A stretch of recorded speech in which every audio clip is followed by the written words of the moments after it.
बृहस्पतिवार व्रत कथा। भारतवर्ष में एक प्रतापी और दानी राजा राज करता था।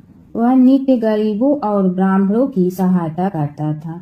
यह बात उसकी रानी को अच्छी नहीं लगती थी।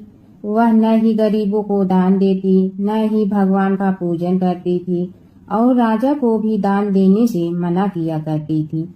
एक दिन राजा शिकार खेलने वन को गए हुए थे तो रानी महल में अकेली थी। उसी समय बृहस्पति देव साधु वेश में राजा के महल में भिक्षा के लिए गए और भिक्षा मांगी। रानी ने भिक्षा देने से इनकार किया और कहा, हे साधु महाराज, मैं तो दान पुण्य से तंग आ गई हूँ। मेरा पति सारा धन लुटाता रहता है। मेरी इच्छा है कि हमारा धन नष्ट हो जाए, फिर न रहेगा बांस न बाजेगी बांसुरी। साधु ने कहा, देवी तुम तो बड़ी विचित्र हो। धन संतान तो सभी चाहते हैं, पुत्र और लक्ष्मी तो पापी के घर भी होने चाहिए। यह तुम्हारे पास अधिक धन है तो भूखों को भोजन दो, प्यासों के लिए प्याऊ बनवाओ, मुसाफिरों के लिए धर्मशाले खुलवाओ। जो निर्धन अपनी कुंवारी कन्याओं का विवाह नहीं कर सकती, उनका विवाह करा दो। ऐसे और कई काम हैं जिनके करने से तुम्हारा यश लोक परलोक में फैलेगा। परंतु रानी पर उपदेश का कोई प्रभाव न पड़ा। वह बोली, महाराज आप मुझे कुछ न समझाइए। मैं ऐसा धन नहीं चाहती जो हर जगह बांटते फिरूं। साधु ने उत्तर दिया, यह तुम्हारी ऐसी इच्छा है तो तथास्तु। तुम ऐसा करना कि बृहस्पतिवार को घर लीप कर पीली मिट्टी से अपना सिर धोकर स्नान करना, भट्ठी चढ़ाकर कपड़े धोना। ऐसे करने से आपका सारा धन नष्ट हो जाएगा। इतना कहकर वह साधु महाराज वहां से अंतर ध्यान हो गए। साधु के अनुसार कई बातों को पूरा करते हुए रानी को केवल 3 बृहस्पतिवार ही बीते थे कि उसकी समस्त धन संपत्ति नष्ट हो गई। भोजन के लिए राजा का परिवार तरसने लगा। तब एक दिन राजा ने रानी से बोला कि हे रानी, तुम यहीं रहो, मैं दूसरे देश को जाता हूँ, क्योंकि यहाँ पर सभी लोग मुझे जानते हैं, इसलिए मैं कोई छोटा कार्य नहीं कर सकता। ऐसा कहकर राजा परदेश चला गया। वहाँ वह जंगल से लकड़ी काट कर लाता और शहर में बेचता। इस तरह वह अपना जीवन व्यतीत करने लगा। यह राजा के परदेश जाते ही रानी और दासी दुखी रहने लगी। एक बार जब रानी और दासी को 7 दिन तक बिना भोजन के रहना पड़ा तो रानी ने अपनी दासी से कहा, हे दासी, पास ही के नगर में मेरी बहन रहती है, वह बड़ी धनवान है, तू उसके पास जा और कुछ ले आ ताकि थोड़ी बहुत गुजर बसर हो जाए। दासी रानी की बहन के पास गई। उस दिन गुरुवार था और रानी की बहन उस समय बृहस्पतिवार व्रत की कथा सुन रही थी। दासी ने रानी की बहन को अपनी रानी का संदेश दिया, लेकिन रानी की बड़ी बहन ने कोई उत्तर नहीं दिया। जब दासी को रानी की बहन से कोई उत्तर नहीं मिला तो वह बहुत दुखी हुई और उसे क्रोध भी आया। दासी ने वापस आकर रानी को सारी बात बता दी। सुनकर रानी ने अपने भाग्य को कोसा। उधर रानी की बहन ने सोचा कि मेरी बहन की दासी आई थी, परंतु मैं उसे नहीं बोली, इससे वह बहुत दुखी हुई होगी। कथा सुनकर और पूजन समाप्त करके वह अपनी बहन के घर आई और कहने लगी, हे बहन, मैं बृहस्पतिवार का व्रत कर रही थी। तुम्हारी दासी मेरे घर आई थी, परंतु जब तक कथा होती है तब तक न तो उठते हैं और न ही बोलते हैं, इसलिए मैं नहीं बोली। कहो दासी क्यों गई थी? रानी बोली, बहन तुमसे क्या छिपाऊं, हमारे घर में खाने तक को अनाज नहीं था। ऐसा कहते कहते रानी की आंखें भर आई। उसने दासी समेत पिछले 7 दिनों से भूखे रहने तक की बात अपने बहन को विस्तार पूर्वक सुना दी। रानी की बहन बोली, देखो बहन, भगवान बृहस्पति देव सबकी मनोकामना को पूर्ण करते हैं। देखो, शायद तुम्हारे घर में अनाज रखा हो। पहले तो रानी को विश्वास नहीं हुआ, पर बहन के आग्रह करने पर उसने अपनी दासी को अंदर भेजा तो उसे सचमुच अनाज से भरा एक घड़ा मिल गया। यह देखकर दासी को बड़ी हैरानी हुई।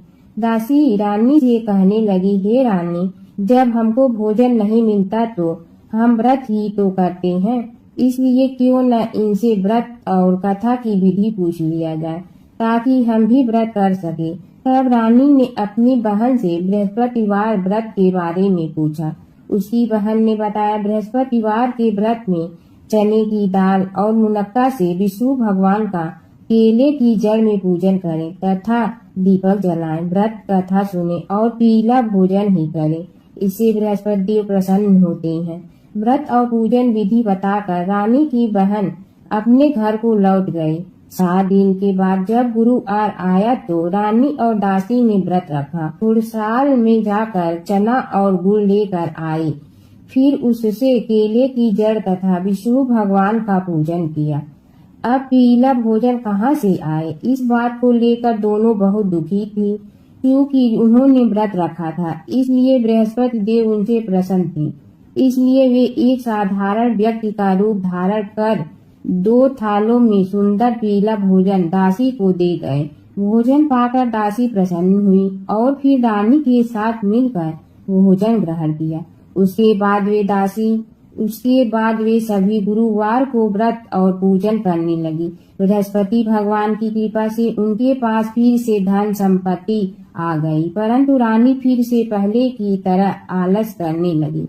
तब दासी बोली, देखो रानी, तुम पहले भी इस प्रकार का आलस करती थी, तुम्हें धन रखने में कष्ट होता था, इस कारण सभी धन नष्ट हो गया, और अब जब भगवान बृहस्पति की कृपा से धन मिला है तो तुम्हें फिर से आलस क्यों आता है।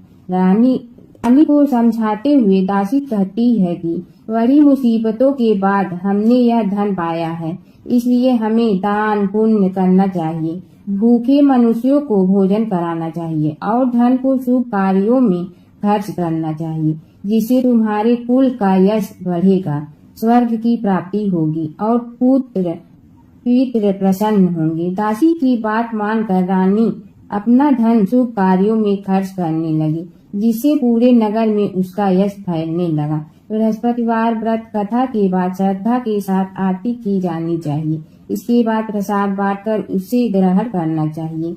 एक दिन राजा दुखी होकर जंगल में एक पेड़ के नीचे आसन जमा कर बैठ गया। वह अपनी दशा को याद करके व्याकुल होने लगा। बृहस्पतिवार का दिन था। एकाएक उसने देखा कि निर्जन वन में एक साधु प्रकट हुआ। वह साधु भेष में स्वयं बृहस्पति देवता थे। लकड़हारे के सामने आकर बोले, हे लकड़हारे, इस सुनसान जंगल में तू चिंता मग्न क्यों बैठा है। लकड़हारे ने दोनों हाथ जोड़कर प्रणाम किया और उत्तर दिया, महात्मा जी, आप सब कुछ जानते हैं, मैं क्या कहूँ। यह कहकर रोने लगा और साधु को अपनी आत्मकथा सुनाई। महात्मा जी ने कहा, तुम्हारी स्त्री ने बृहस्पति के दिन बृहस्पति भगवान का निरादर किया है, जिसके कारण रुष्ट होकर उन्होंने तुम्हारी यह दशा कर दी है। अब तुम चिंता को दूर करके मेरे कहने पर चलो तो तुम्हारे सब कष्ट दूर हो जाएंगे और भगवान पहले से भी अधिक संपत्ति देंगे। तुम बृहस्पति के दिन कथा किया करो। 2 पैसे चना मुनक्का लाकर उसका प्रसाद बनाओ और शुद्ध जल से लोटे में शक्कर मिलाकर अमृत तैयार करो। कथा के पश्चात अपने सारे परिवार और सुनने वाले प्रेमियों में अमृत व प्रसाद बांटकर आप भी ग्रहण करो। ऐसा करने से भगवान तुम्हारी सब मनोकामनाएं पूरी करेंगे। साधु के ऐसे वचन सुनकर लकड़हारा बोला, हे प्रभु, मुझे लकड़ी बेचकर इतना पैसा नहीं मिलता जिससे भोजन के उपरांत कुछ बचा सकूं। मैंने रात्रि में अपनी स्त्री को व्याकुल देखा है। मेरे पास कुछ भी नहीं जिससे मैं उसकी खबर मंगा सकूं। साधु ने कहा, हे लकड़हारे, तुम किसी बात की चिंता मत करो। बृहस्पति के दिन तुम रोजाना की तरह लकड़ियां लेकर शहर को जाओ। तुमको रोज से दुगना धन प्राप्त होगा, जिससे तुम भली भांति भोजन कर लोगे तथा बृहस्पति देव की पूजा का सामान भी आ जाएगा। इतना कहकर साधु अंतर ध्यान हो गया। धीरे धीरे समय व्यतीत होने पर फिर वही बृहस्पतिवार का दिन आया। लकड़हारा जंगल से लकड़ी काट कर किसी शहर में बेचने गया। उसे उस दिन और दिन से अधिक पैसा मिला। राजा ने चना गुड़ आदि लाकर गुरुवार का व्रत किया। उस दिन से उसके सभी क्लेश दूर हुए। परंतु जब दोबारा गुरुवार का दिन आया तो बृहस्पतिवार का व्रत करना भूल गया। इस कारण बृहस्पति भगवान नाराज हो गए। उस दिन उस नगर के राजा ने विशाल यज्ञ का आयोजन किया तथा शहर में यह घोषणा करा दी कि कोई भी मनुष्य अपने घर में भोजन न बनावे, न आग जलावे, समस्त जनता मेरे यहाँ भोजन करने आवे। इस आज्ञा को जो न मानेगा उसे फांसी की सजा दी जाएगी। इस तरह की घोषणा संपूर्ण नगर में करवा दी गई।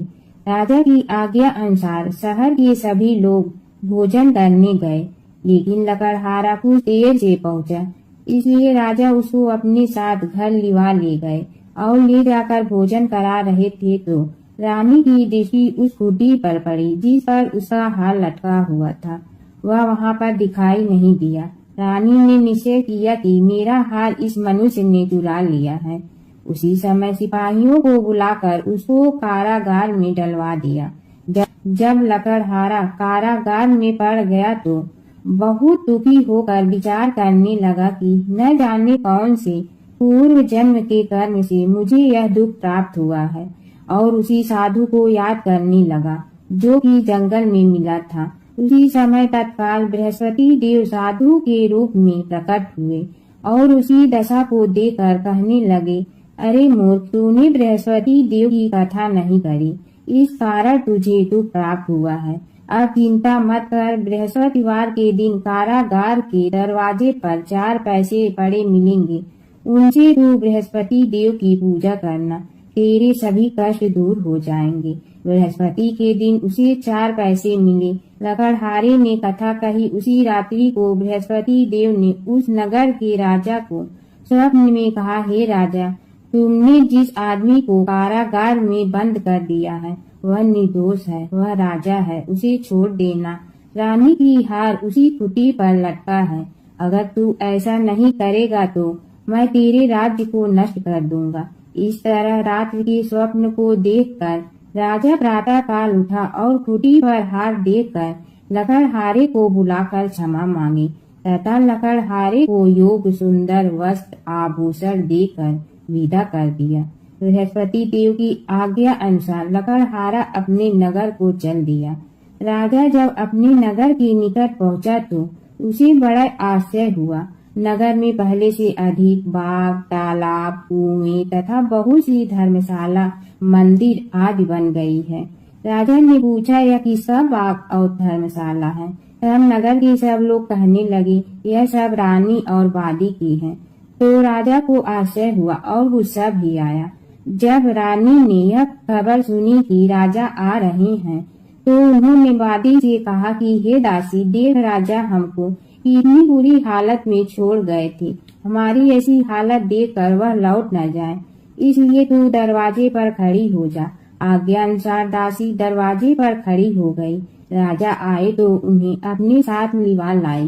तब राजा ने क्रोध करके अपनी रानी से पूछा कि यह धन तुम्हें कैसे प्राप्त हुआ है? तब उन्होंने कहा, हमें यह सब धन बृहस्पति देव के इस व्रत के प्रभाव से प्राप्त हुआ है।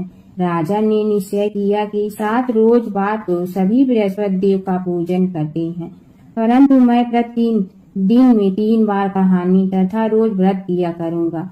अब हर समय राजा के दुपट्टे में चने की दाल बधी रहती तथा दिन में 3 बार कहानी कहता। एक रोज राजा ने विचार किया कि चलो अपने बहन के यहाँ हो आवे। इस तरह निश्चय कर राजा घोड़े पर सवार हो अपनी बहन के यहाँ को चलने लगा। मार्ग में उसने देखा कि कुछ आदमी एक मोटे को लिए जा रहे हैं। उन्हें रोक कर राजा कहने लगा, अरे भैया, मेरी बृहस्पतिवार की कथा सुन लो। वे बोले, लो, हमारा तो आदमी मर गया है, इसको अपनी कथा की पड़ी है। परंतु कुछ आदमी बोले, अच्छा कहो, हम तुम्हारी कथा भी सुनेंगे। राजा ने दाल निकाली और जब कथा आधी हुई थी कि मुर्दा हिलने लग गया और जब कथा समाप्त हो गई तो राम राम करके मनुष्य उठकर खड़ा हो गया। आगे मार्ग में उसे एक किसान खेत में हल चलाता मिला। राजा ने उसे देखा और उसे बोला, अरे भैया, तू मेरी बृहस्पतिवार की कथा सुन लो। किसान बोला, जब तक मैं तेरी कथा सुनूंगा तब तक 4 हरैया खेत जोत लूंगा। जा अपनी कथा किसी और को सुनाना। इस तरह राजा आगे चलने लगा। राजा के हटते ही बैल पछाड़ खाकर गिर गया तथा किसान के पेट में बड़ी जोर का दर्द होने लगा। उस समय उसकी माँ रोटी लेकर आई। उसने जब यह देखा तो अपने पुत्र से सब हाल पूछा और बेटे ने सभी हाल कह दिया। तो बुढ़िया दौड़ी दौड़ी उस घुड़सवार के पास गई और उसे बोली, मैं तेरी कथा सुनूंगी, तू अपनी कथा मेरे खेत पर चलकर ही कहना। राजा ने बुढ़िया के खेत पर जाकर कथा कही, जिसके सुनते ही वह बैल उठ खड़े हुए तथा किसान के पेट का दर्द भी बंद हो गया। राजा अपनी बहन के घर पहुंचा। बहन ने भाई की खूब मेहमानी की। दूसरे रोज प्रातः काल राजा जगा तो वह देखने लगा कि सब लोग भोजन कर रहे हैं। राजा ने अपनी बहन से कहा, ऐसा कोई मनुष्य है जिसने भोजन नहीं किया हो, मेरी बृहस्पतिवार की कथा सुन ले।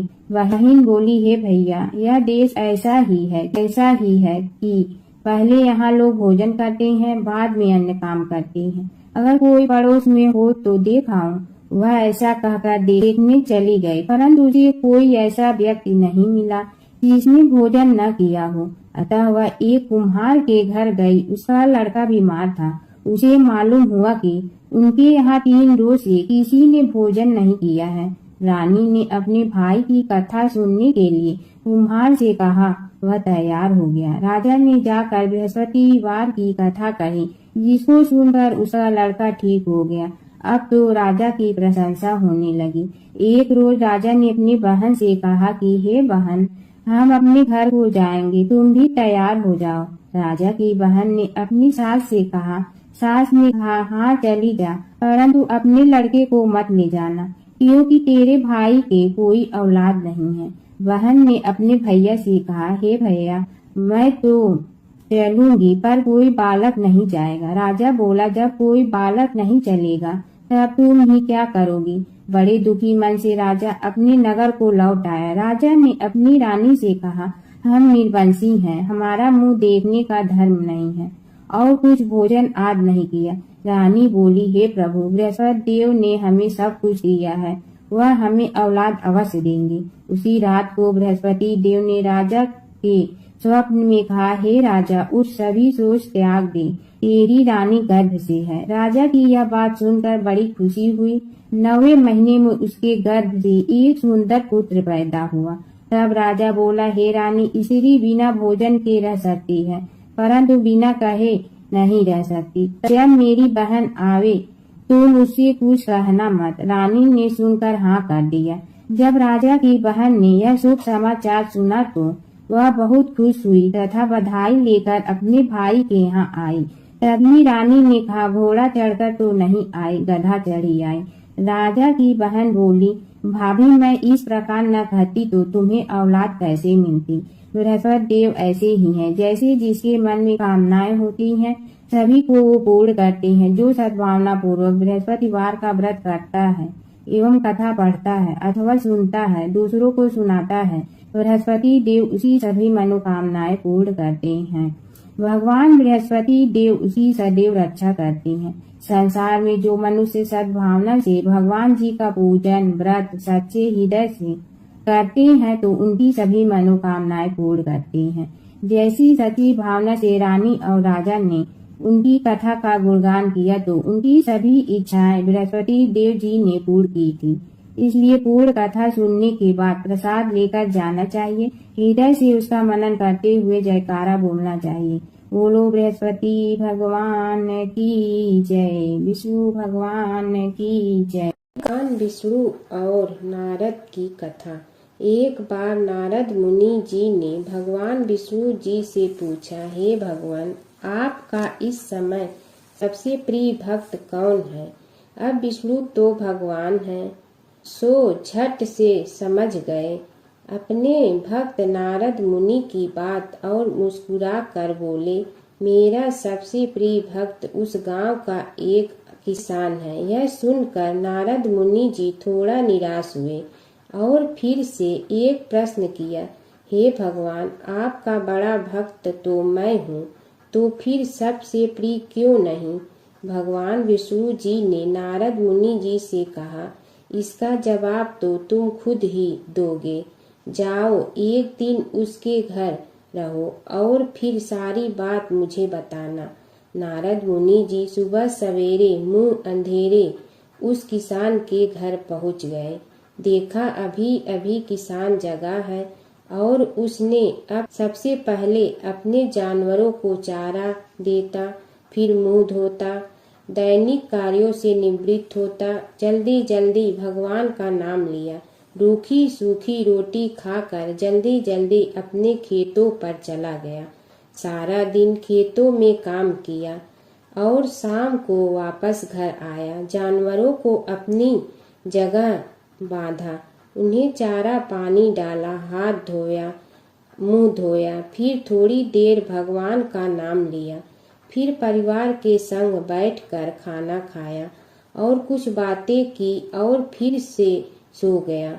अब सारा दिन यह सब देखकर नारद मुनि जी भगवान विष्णु के पास वापिस आए और बोले, भगवान मैं आज सारा दिन उस किसान के संग रहा, लेकिन वो तो ढंग से आपका नाम भी नहीं ले सकता। उसने थोड़ी देर सुबह थोड़ी देर शाम को और भी जल्दी जल्दी आपका ध्यान किया और मैं तो 24 घंटे सिर्फ आपका ही नाम जपता हूँ। क्या आपका सबसे प्रिय भक्त वो गरीब किसान ही है? भगवान विष्णु जी ने नारद की बात सुनकर कहा, अब इसका जवाब भी तुम मुझे खुद ही देना। और भगवान विष्णु जी ने एक कलश अमृत से भरा नारद मुनि को थमाया और बोले, इस कलश को लेकर तुम तीनों लोकों की परिक्रमा कर के आओ, लेकिन ध्यान रहे अगर एक बूंद भी अमृत नीचे गिरा तो तुम्हारी सारी भक्ति और गुण नष्ट हो जाएगी। नारद मुनि तीनों लोकों की परिक्रमा करके जब भगवान विष्णु के पास वापस आए तो खुश होकर बोले, भगवान मैंने एक बूंद भी अमृत नीचे नहीं गिरने दिया।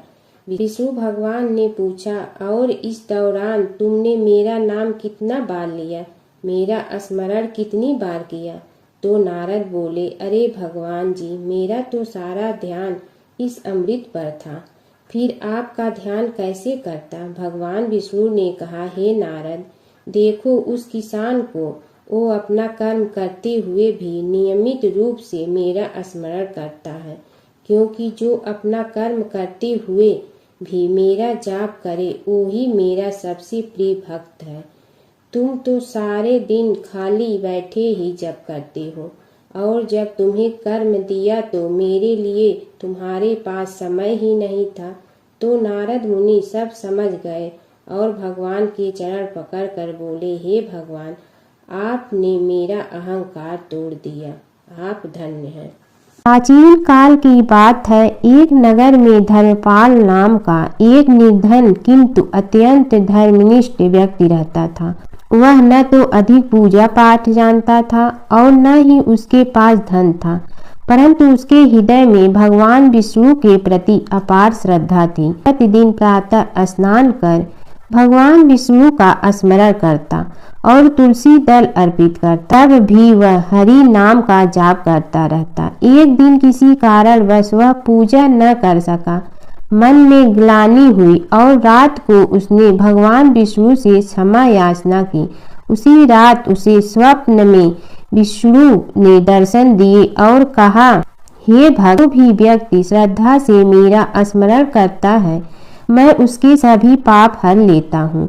भक्ति में विधि नहीं भाव प्रधान होता है। कुछ समय बाद धर्मपाल के जीवन की सभी कठिनाइयाँ दूर हो गई।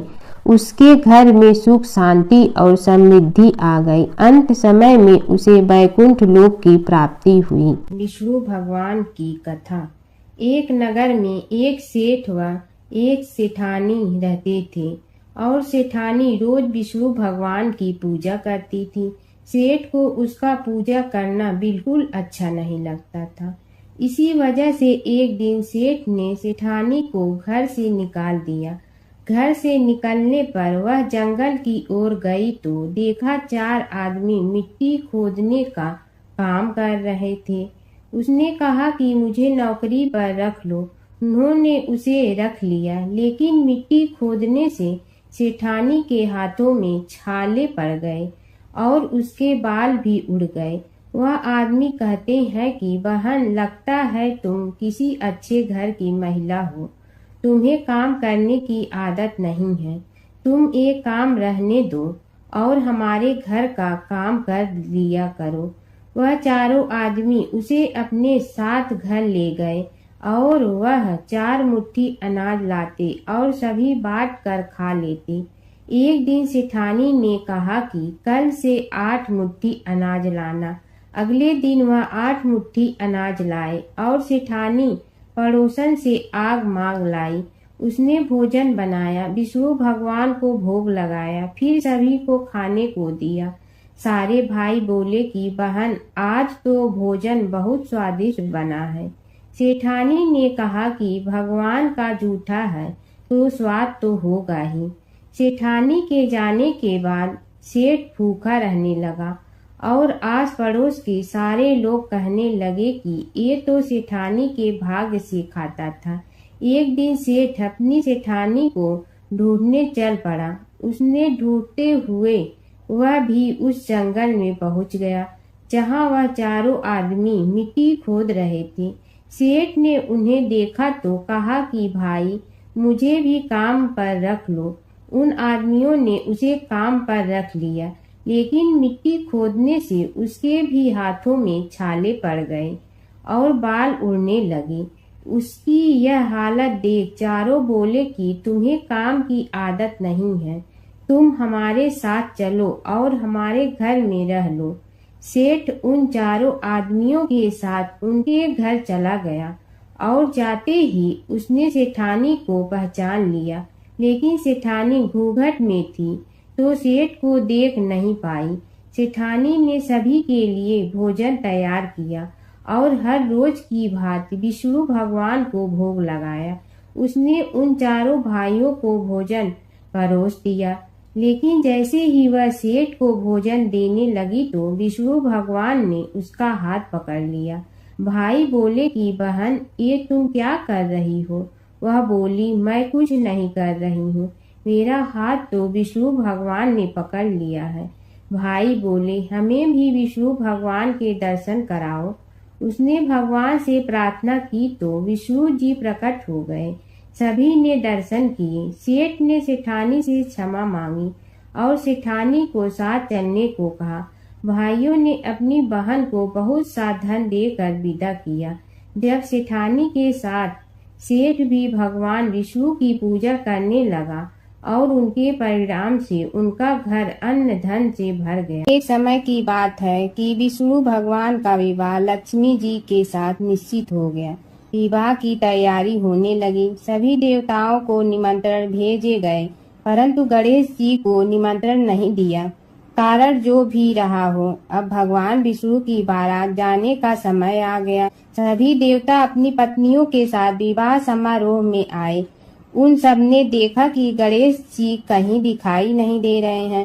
तब वे आपस में चर्चा करने लगे कि क्या गणेश जी को कोई न्योता नहीं दिया है या स्वयं गणेश जी ही नहीं आए हैं। सभी को इस बात पर आश्चर्य होने लगा। तभी सब ने विचार किया कि विष्णु भगवान से ही इसका कारण पूछा जाए। विष्णु भगवान से पूछने पर उन्होंने कहा कि हमने गणेश जी के पिता भोलेनाथ महादेव को न्योता भेजा है। यदि गणेश जी अपने पिता के साथ आना चाहते हैं तो आ जाते, अलग से न्योता देने की कोई आवश्यकता भी नहीं थी। दूसरी बात यह है कि उनको 1.25 मन मूंग, 1.25 मन चावल, 1.25 मन घी और 1.25 मन लड्डू का भोजन दिन भर में चाहिए। यदि गणेश जी नहीं आएंगे तो कोई बात नहीं, दूसरे के घर जाकर इतना सारा खाना पीना अच्छा भी नहीं लगता। इतनी वार्ता कर ही रहे थे कि किसी एक ने सुझाव दिया, यदि गणेश जी आ भी जाए तो उनके द्वारपाल बनाकर बैठा देंगे कि आप घर की याद रखना। आप तो चूहे पर बैठकर धीरे धीरे चलोगे तो बारात से बहुत पीछे रह जाओगे। यह सुझाव भी सबको पसंद आ गया तो विष्णु भगवान ने भी अपनी सहमति दे दी। होना क्या था कि इतने में गणेश जी वहां आ पहुंचे और उन्हें समझा बुझाकर घर की रखवाली करने बैठा दिया गया। बारात चल रही थी, तब नारद जी ने देखा कि गणेश जी तो दरवाजे पर ही बैठे हुए हैं। तो वे गणेश जी के पास गए और रुकने का कारण पूछा। गणेश जी कहने लगे कि विष्णु भगवान ने मेरा बहुत अपमान किया है। नारद जी ने कहने लगे कि अपनी मूसक देना को आगे भेज दे, तो वह रास्ता खोद देगी, जिससे उनके वाहन धरती में धंस जाएंगे। तब आपको सम्मान पूर्वक बुलाना पड़ेगा। अब तो गणेश जी ने अपनी मूसक सेना जल्दी से आगे भेज दी और सेना ने जमीन पोली कर दी। जब बारात वहां से निकली तो रथों के पहिए धरती में धंस गए। लाख कोशिश करे परंतु पहिए नहीं निकले। सभी ने अपने अपने उपाय किए परंतु पहिए तो नहीं निकले, बल्कि जगह जगह से टूट गए। किसी की समझ में नहीं आ रहा था कि अब क्या किया जाए। तब तो नारद जी ने कहा, आप लोगों ने गणेश जी का अपमान करके अच्छा नहीं किया।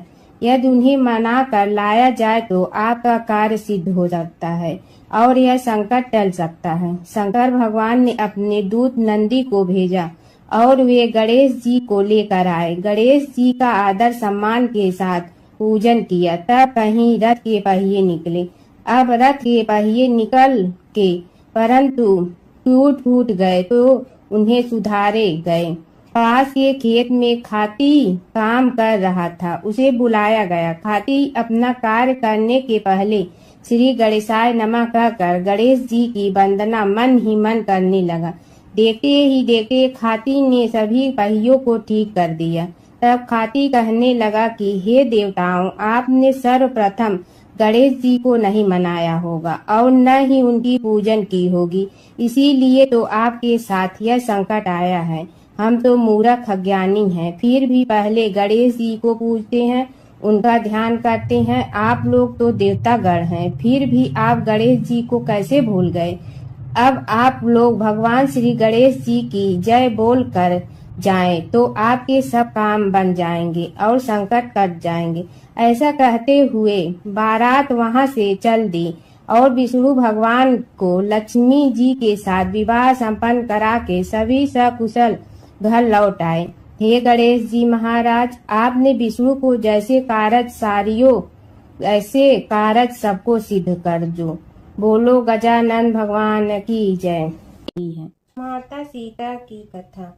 यह कहानी सीता माता कहती थी और श्री राम इसे सुना करते थे। एक दिन श्री राम भगवान को किसी काम के लिए बाहर जाना पड़ा, तो सीता माता कहने लगी कि भगवान, मेरा तो 12 वर्ष का नित्य नियम है। अब आप बाहर जाएंगे तो मैं अपनी कहानी किसे सुनाऊंगी। श्री राम ने कहा कि तुम कुएं की पाल पर जाकर बैठ जाना और वहां जो औरतें पानी भरने आएंगी उन्हें अपनी कहानी सुना देना। सीता माता कुएं की पाल पर जाकर बैठ जाती हैं। एक स्त्री आई, उसने रेशम की जड़ी की साड़ी पहन रखी थी और सोने का घड़ा ले रखा था।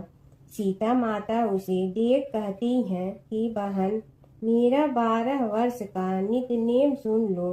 पर वह स्त्री बोली कि मैं तुम्हारा नित्य सुनूंगी तो मुझे घर जाने में देरी हो जाएगी और मेरी सास मुझसे लड़ेंगी। उसने कहानी नहीं सुनी और चली गई। उसकी रेशम जड़ी की साड़ी फट गई। सोने का घड़ा मिट्टी के घड़े में बदल गया। सास ने देखा तो पूछा कि ये किसका दोष अपने सिर लेकर आ गई है।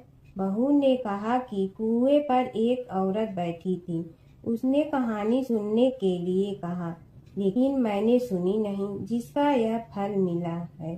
बहू की बात सुनकर अगले दिन वही साड़ी और घड़ा लेकर सास कुएं की पाल पर गई। सास को वहीं माता सीता बैठी मिली, तो माता सीता ने कहा कि बहन, मेरी कहानी सुन लीजिए। सास बोली कि एक बार छोड़, मैं तो 4 बार कहानी सुन लूंगी। राम आए, लक्ष्मण आए, देश के पुजारी आए, नित नेम का नेम लाए, आओ राम बैठो राम, तपी रसोई जियो राम, माखन मिश्री खाओ राम। दूध बतासा पियो राम, सूत के पलका मोठो राम। साल दुसाला पोठो राम, साल दुसाला ओढ़ो राम। जब बोलो जब राम ही राम, राम संवारे सबके काम। खाली घर भंडार भरेंगे, सबका बेड़ा पार करेंगे। श्री राम जय जय राम। सास बोली कि बहन कहानी तो बहुत अच्छी लगी। कहानी सुनकर सास घर चली गई और उसकी साड़ी फिर से रेशम जड़ी की बन गई। मिट्टी का घड़ा फिर सोने के घड़े में बदल गया। बहू कहने लगी, सासू माँ आपने ये सब कैसे किया? सास ने कहा कि बहू तू दोष लगा के आई थी और मैं अब दोष उतार कर आ रही हूँ। बहू ने फिर पूछा कि वह कुएं वाली स्त्री कौन है? सास बोली कि वे सीता माता थी। वे पुराने से नया कर देती हैं, खाली घर में भंडार भर देती हैं। वह लक्ष्मी जी का वास घर में कर देती हैं। आदमी की जो भी इच्छा हो उसे पूरा कर देती हैं। बहू बोली कि ऐसी कहानी मुझे भी सुना दो। सास बोली कि ठीक है तुम भी सुनो, और सास ने कहानी शुरू की। राम आए लक्ष्मण आए, देश के पुजारी आए। नित नेम का नेम लाए, आओ राम बैठो राम। तपी रसोई जियो राम, माखन मिश्री खाओ राम। दूध बतासा पियो राम, सूत के पलका मोठो राम। साल दुसाला पोठो राम, साल दुसाला ओढ़ो राम। जब बोलो जब राम ही राम, राम संवारे सबके काम।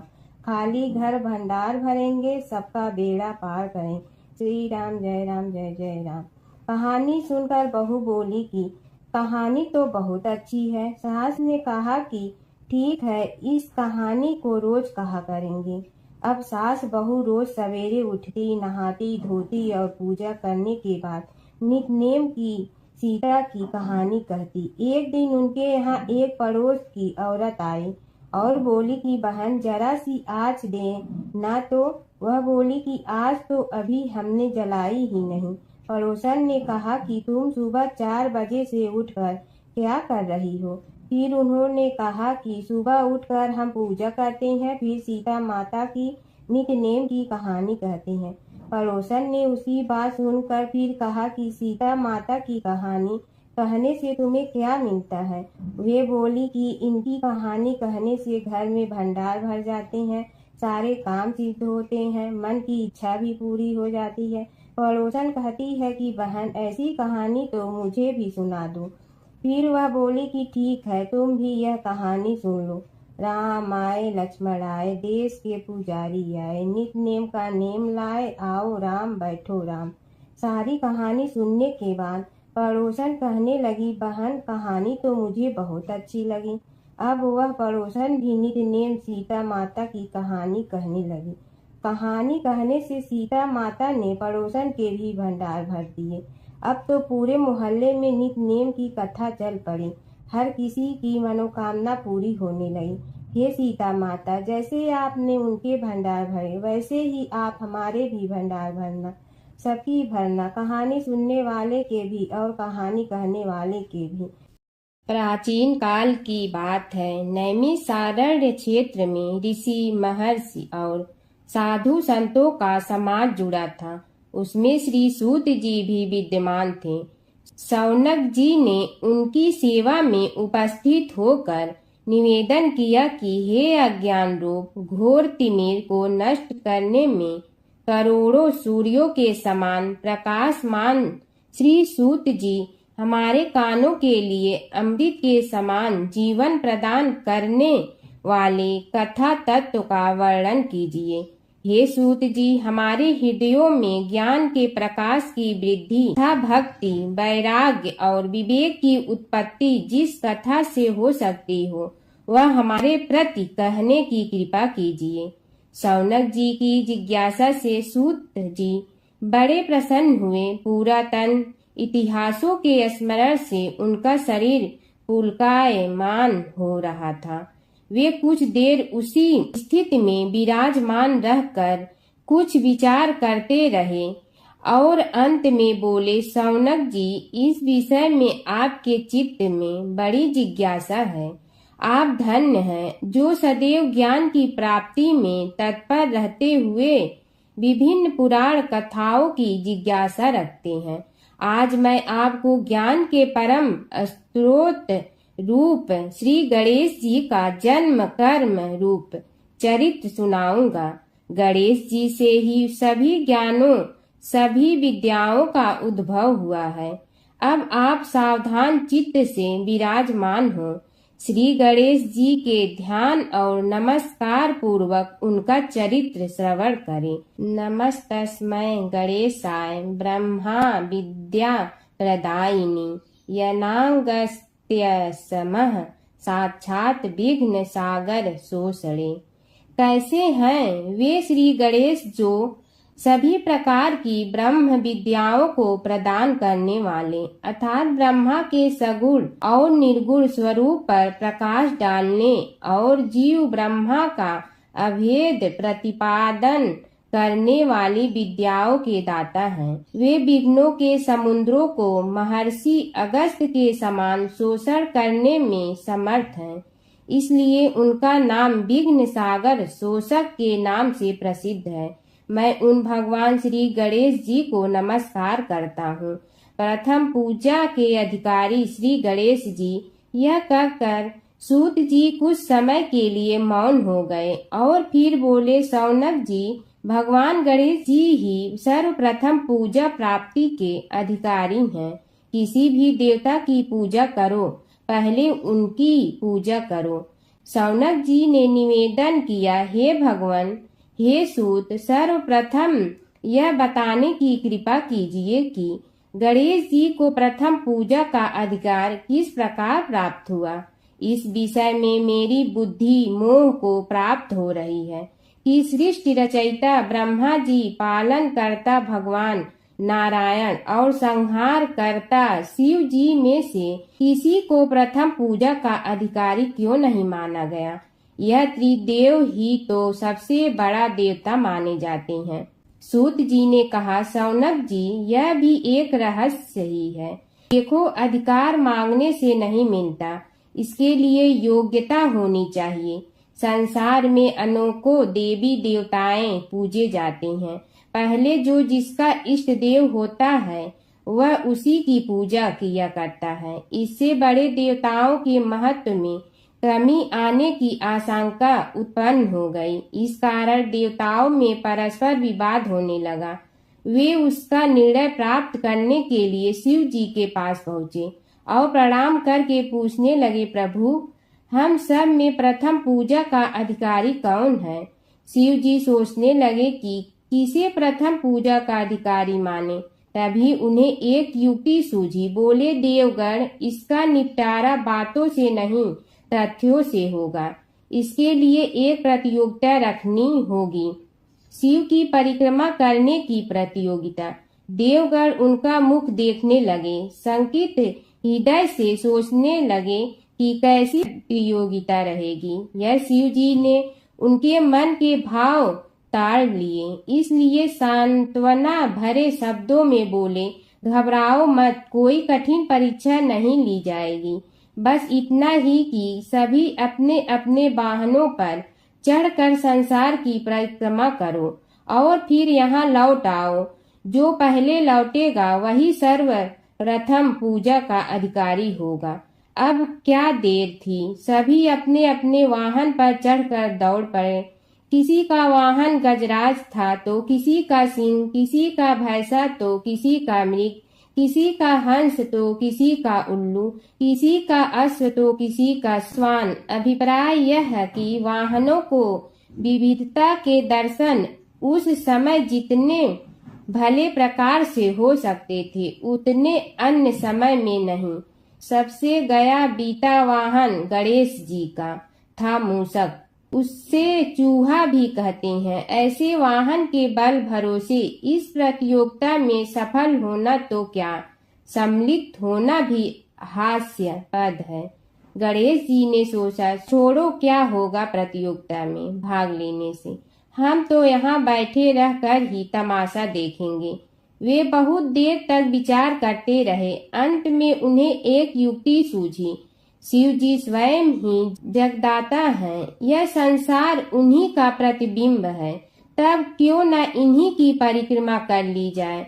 इनकी परिक्रमा करने से ही संसार की परिक्रमा हो जाएगी। ऐसा निश्चय कर उन्होंने मूषक पर चढ़कर शिव जी की परिक्रमा की और उनके समक्ष जा पहुँचे।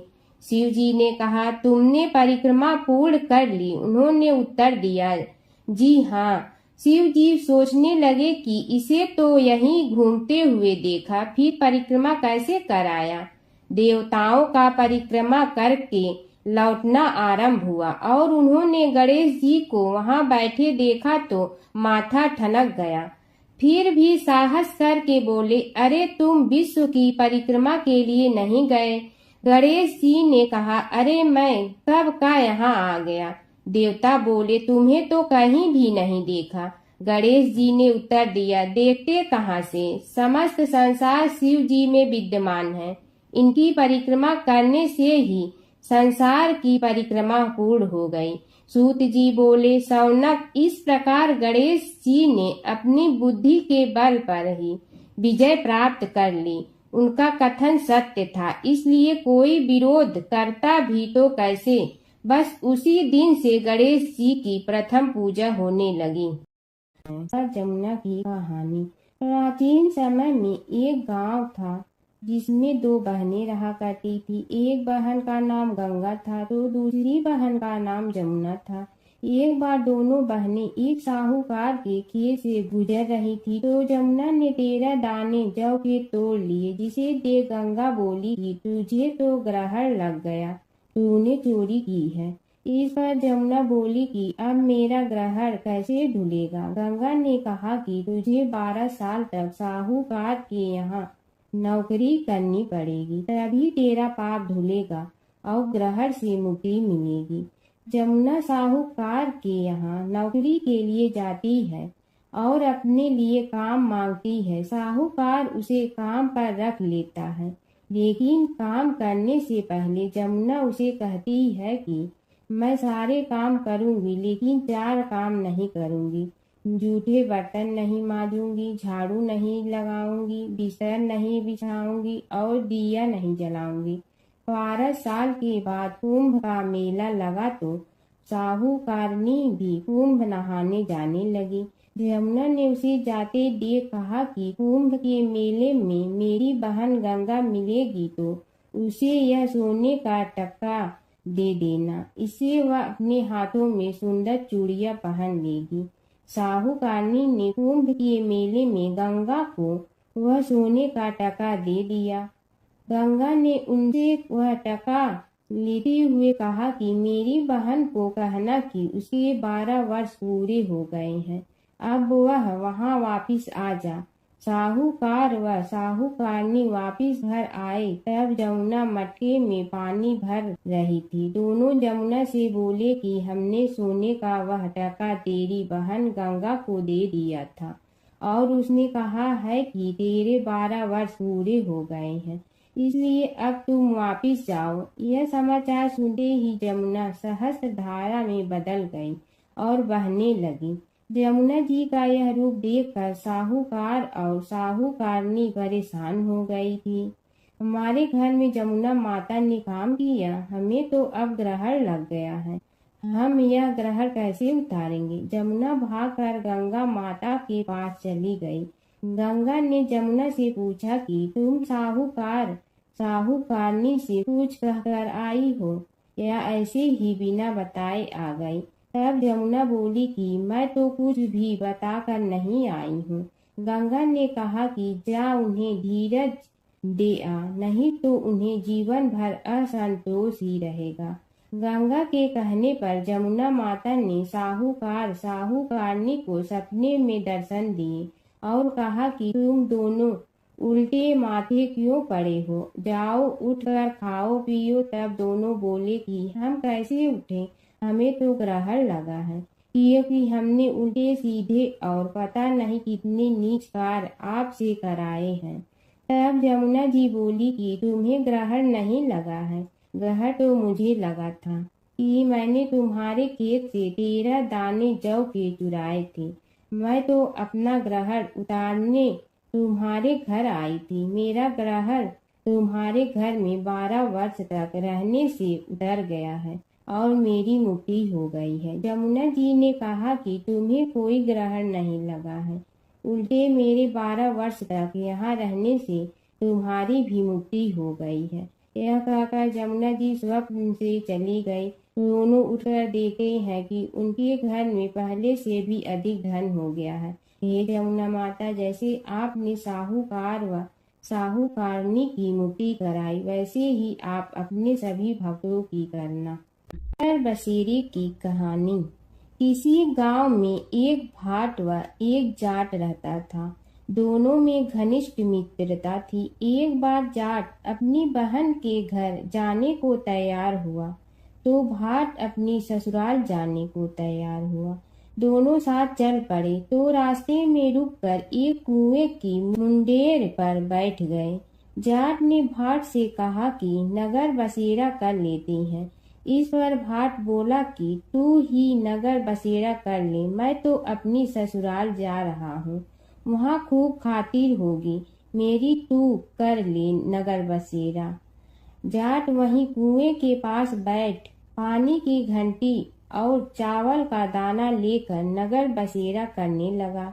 नगर बसेरा करने के साथ जाट कहने लगा कि नगर बसेरा जो करे सो मल धोवे पाँव, ताता माड़ा तापसी देगी मेरी माँ, माँ देगी मावशी तेगी द्वारका का वास, मीठा मीठा घास वृंदावन का वास, 5 कुल्थी छठी रास, मेरी जीवड़ो श्री कृष्ण के पास, डालू पानी हो जाए घी, झट से निकल जाए मेरा जी। यह सब कर कर के वह जाट बहन के पास चल पड़ा। जाट की बहन ने भाई के आने पर उसकी खातिर की खी बूरा के साथ भाई को जिमाया। दोनों ने बैठकर ढेर सारी बातें की।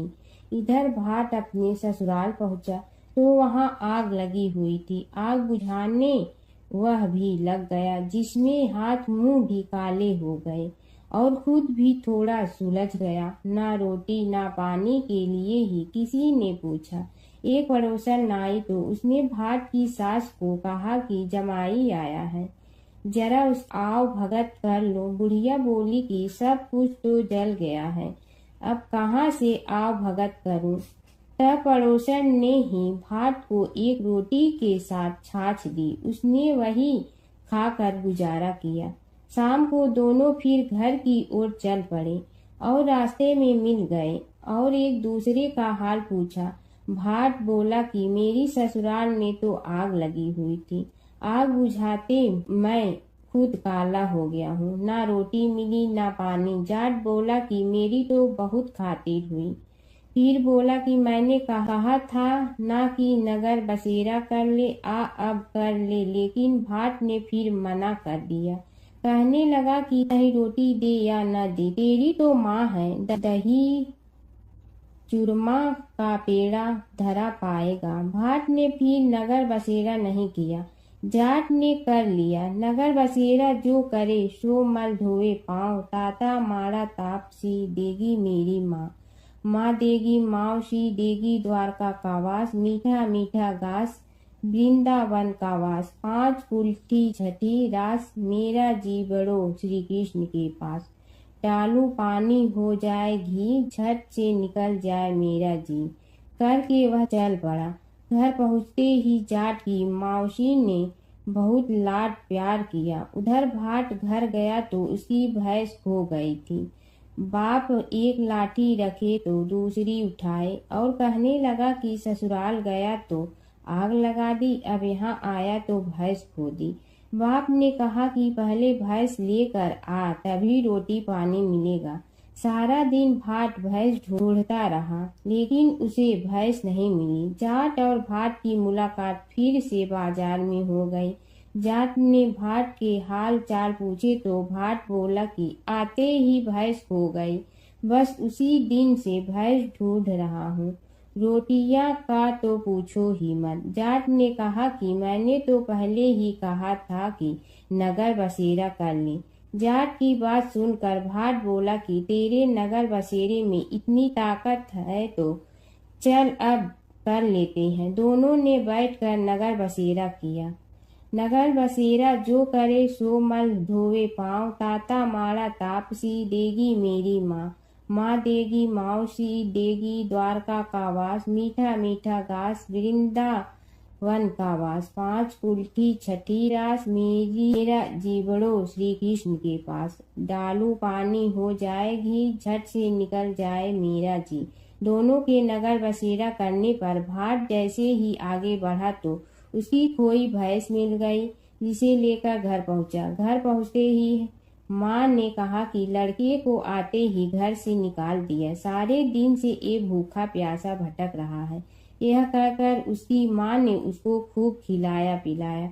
इस घटना के बाद सारे नगर में ढिंढोरा पिटवा गया कि सब कोई अपने पीहर या सास से आते जाते नगर बसेरा करें। जैसे भाट को नगर बसेरा करने का फल मिला, वैसे ही हर किसी को मिला। एक गांव में एक बुढ़िया माई रहती थी। उसके 2 बेटे तथा बहू भी थे। बुढ़िया माई भगवान श्री हरि विष्णु की परम भक्त थी। अपना जीवन दान धर्म पुण्य कार्य कर्मों में लगाती थी, परंतु बुढ़िया माई कभी भी मंदिर और सत्संग में व तीर्थ स्थानों पर नहीं जाती थी। एक बार गांव में भागवत कथा हो रही थी। बेटे ने कहा, माँ आप सारा दिन घर में रहती हैं, आप मंदिर में भागवत कथा सुनने क्यों नहीं जाती? बुढ़िया माई ने बेटे का मन रखने के लिए कह दिया कि आज जाऊंगी, परंतु नहीं गई। ऐसा करते करते 6 दिन निकल गए। बुढ़िया माई के बेटे ने कहा, माँ आज अंतिम दिन है, आज तो कथा सुनने आपको जाना ही पड़ेगा। सारा दिन घर का काम करके बुढ़िया माई ने जाते जाते इतनी देर कर दी कि अंतिम दिन की भागवत कथा भी समाप्त हो गई। भगवान श्री हरि विष्णु सन्यासी का रूप धारण करके बुढ़िया माई के पास आए और बोले, बुढ़िया माई तुम कहाँ जा रही हो? बुढ़िया माई ने कहा, मैं भागवत कथा सुनने जा रही हूँ। तब सन्यासी रूपधारी भगवान श्री हरि विष्णु ने कहा, अब इतनी देर से क्यों जा रही हो? वहाँ तो अब कथा समाप्त हो गई है, अब वहाँ जाकर क्या करोगी? बुढ़िया माई ने कहा, अब घर से निकली हूँ तो जाकर ही रहूंगी।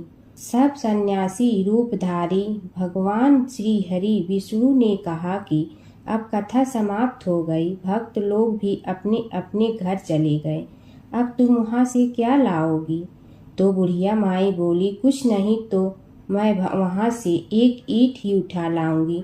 तो सन्यासी रूपधारी भगवान श्री हरि विष्णु बोले, तुम वहाँ से मिट्टी की ईंट लाओगी, उसके बदले में मैं तुम्हें एक सोने की ईंट देता हूँ।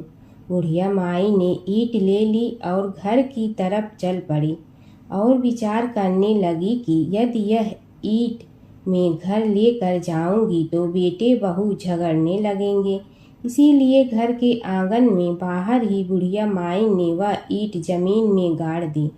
परंतु अब बुढ़िया माई का ध्यान उस ईंट पर ही रहने लगा। खाने पीने घर के काम करने में सदैव बुढ़िया माई अपना ध्यान सोने की ईंट पर ही लगाई रखती। बेटे बहू ने पूछा, माँ पूरे दिन घर के आंगन में क्या करती रहती हो? तो बुढ़िया माई ने कहा, मैं आने जाने वाले को देखती रहती हूँ। एक दिन बुढ़िया माई मर गई। यमराज के दूत बुढ़िया माई को लेने आए। बुढ़िया माई को लेकर धर्मराज जी के पास पहुँचे और धर्मराज जी को सारी बात बतलाई। धर्मराज जी ने बुढ़िया माई को कुतिया की योनि दे दी और कुतिया उसी पेड़ के नीचे बैठी रहती। बुढ़िया माई की बहू ने कहा, इस कुतिया को यहाँ से भगाओ, नहीं तो यह बच्चों को काट जाएगी। तो उसके बेटे ने उसकी पीठ पर एक लकड़ी मारी और बुढ़िया माई मर गई और को सर्प की योनि मिली। आंगन में सर्प को देखकर बेटे बहू ने किसी को काट नहीं जाए इसी डर से मार दिया। फिर बुढ़िया माई मरकर धर्मराज जी के पास पहुंची। बुढ़िया माई कीड़ी का रूप धारण करके उस आंगन में कीड़ी नगरा बना लिया। आंगन में कीड़ी नगरा हो गया। घर वाले बहुत परेशान हुए। घर वाले भोजन भी नहीं बना रहे थे और मन ही मन होने का स्मरण करने लगे। तब भगवान श्री हरि विष्णु सन्यासी का रूप धारण करके आए और बोले कि कुछ खाने को दे दो। तो घरवाले ने कहा, महाराज, हमारे खाने को भी कुछ नहीं बनाया, क्योंकि हमारे घर में कीड़ी नगरा हो गया है। आप ही इसका कुछ उपाय बतलाइए। तब महाराज जी ने आंगन में खोदा और सोने की 28 निकाली और दोनों बेटों को दे दी और कहा, तुम्हारी माँ के नाम से दान पुण्य करना, धर्मशाला बनवाना, स्कूल बनवाना, प्याऊ लगवाना, गौशाला में गाय के चारे खाने की व्यवस्था करना। परंतु दोनों बेटे आपस में झगड़ने लगे कि तू दान कर, तू दान कर। किसी ने बुढ़िया माई के नाम से कोई दान नहीं किया और कीड़ी नगरा वहाँ उसी स्वरूप में स्थापित रहा। कुछ दिन बाद सन्यासी वापस आया और बुढ़िया माई के बेटों ने भगवान स्वरूपधारी सन्यासी महाराज से कहा कि हमारी घर की हालत वैसी की वैसी है, कीड़ी नगरा तो वैसे का वैसा ही है। तब साधु रूपधारी सन्यासी महाराज ने कहा, वह सोने के ईंट के टुकड़े लाओ और उन्हें बेचकर उनसे जो भी धन मिले उसे तुम्हारी माँ के नाम से दान पुण्य करो। इस कीड़ी नगरा पर शक्कर और आटा डालो। तुम ऐसा करोगे तो तुम्हारी माँ को मोक्ष प्राप्ति होगी। और उनके घर से कीड़ी नगरा चला गया। जो व्यक्ति प्रतिदिन सुबह प्रातः आटा और शक्कर कीड़ी नगरे पर डालता है, वह सदैव धनवान, पुत्रवान, संपन्न, सुख शांति से जीवन यापन करता है। उसके घर में कभी कोई कष्ट नहीं आता है। उसका जीवन सदा सर्वदा आनंद से व्यतीत होता है। उसके परिवार जन उसे अत्यधिक स्नेह प्रदान करते हैं। कीड़ी नगरा प्रतिदिन सींचने से जुड़ी नगरी की कहानी सुनने से, दान पुण्य व धर्म कार्यों में रुचि लगाने से जीवन उत्तम हो जाता है। हर व्रत कथा के साथ पढ़ी और सुनी जाने वाली लपसी तपसी की यह कहानी। एक लपसी था, एक तपसी था। तपसी हमेशा भगवान की तपस्या में लीन रहता था। लपसी रोजाना सवा सेर की लपसी बनाकर भगवान का भोग लगाकर जीम लेता था। एक दिन दोनों लड़ने लगे। तपसी बोला, मैं रोज़ भगवान की तपस्या करता हूँ, इसलिए मैं बड़ा हूँ। लपसी बोला, मैं रोज़ भगवान को सवा सेर लपसी का भोग लगाता हूँ, इसलिए मैं बड़ा हूँ। नारद जी वहाँ से गुजर रहे थे। दोनों को लड़ता देखकर उनसे पूछा कि तुम क्यों लड़ रहे हो। तपसी ने खुद के बड़ा होने का कारण बताया और लपसी ने अपना कारण बताया। नारद जी बोले, तुम्हारा फैसला मैं करूँगा। दूसरे दिन लपसी और तपसी नहाकर अपनी रोज की भक्ति करने आए तो नारद जी ने छुपकर 1.25 करोड़ की एक एक अंगूठी उन दोनों के आगे रख दी। तपसी की नज़र उस अंगूठी पर पड़ी जो उसने चुपचाप अंगूठी उठाकर अपने नीचे दबा ली। तब लपसी की नज़र अंगूठी पर पड़ी, लेकिन उसने ध्यान नहीं दिया। भगवान को भोग लगाकर लपसी खाना खाने लगा। नारद जी सामने आए तो दोनों ने पूछा कि कौन बड़ा, तो नारद जी ने तपसी से खड़ा होने को कहा। वो खड़ा हुआ तो उसने नीचे दबी अंगूठी दिखाई पड़ी। नारद जी ने लपसी से कहा, तपस्या करने के बाद भी तुम्हारी चोरी करने की आदत नहीं गई, इसलिए लपसी बड़ा है और तुम्हें तुम्हारी तपस्या का कोई फल भी नहीं मिलेगा। तपसी शर्मिंदा होकर माफ़ी मांगने लगा। उसने नारद जी से पूछा, मुझे मेरी तपस्या का फल कैसे मिलेगा। नारद जी ने कहा, यदि कोई गाय और कुत्ते की रोटी नहीं बनाएगा तो फल तुम्हें मिलेगा। यदि कोई ब्राह्मण को भोजन करवा कर दक्षिणा नहीं देगा तो फल तुम्हें मिलेगा। यदि कोई साड़ी के साथ ब्लाउज नहीं देगा तो फल तुझे मिलेगा। यदि कोई दिए से दिया जलाएगा तो फल तुम्हें मिलेगा। यदि कोई सारी कहानी सुने लेकिन तुम्हारी कहानी नहीं सुने तो फल तुझे मिलेगा। उसी दिन से हर व्रत कथा कहानी के साथ लपसी तपसी की कहानी भी सुनी और कही जाती है। ओम जय जगदीश हरे स्वामी, जय जगदीश हरे। भक्त जनों के संकट क्षण में दूर करे। ओम जय जगदीश हरे। जो ध्यावे फल पावे, दुख बिन दे मन का। सुख संपत्ति घर आवे, कष्ट मिटे तन का। ओम जय जगदीश हरे। मात पिता तुम मेरे शरण कहूँ किसकी, तुम विनय और न दूजा आस करूँ जिसकी। ओम जय जगदीश हरे। तुम पूरण परमात्मा तुम अंतर्यामी, पार ब्रह्म परमेश्वर तुम सबके स्वामी। ओम जय जगदीश हरे। तुम बिंदा के सागर तुम पालन करता, मैं मूरख कल काम कृपा करो भरता। ओम जय जगदीश हरे। तुम हो ये कय गोचर सबके प्राणपति, किस विधि मिलूं दया में तुमको मैं कुमति। ओम जय जगदीश हरे। दीन बंधु दुख हरता तुम रक्षक मेरे, अपने हाथ उठाओ द्वार पड़ा तेरे। ओम जय जगदीश हरे। विषय विकार मिटा पाप हरो देवा, श्रद्धा भक्ति बढ़ाओ संतन की सेवा। ओम जय जगदीश हरे। तन मन धन सब तेरा, स्वामी सब कुछ है तेरा, तेरा तुझको अर्पण क्या लागे मेरा। ओम जय जगदीश हरे। जय जगदीश हरे। स्वामी जय जगदीश हरे। भक्त जनों के संकट धरने दूर करे। ओम जय जगदीश हरे। स्वामी जय जगदीश हरे।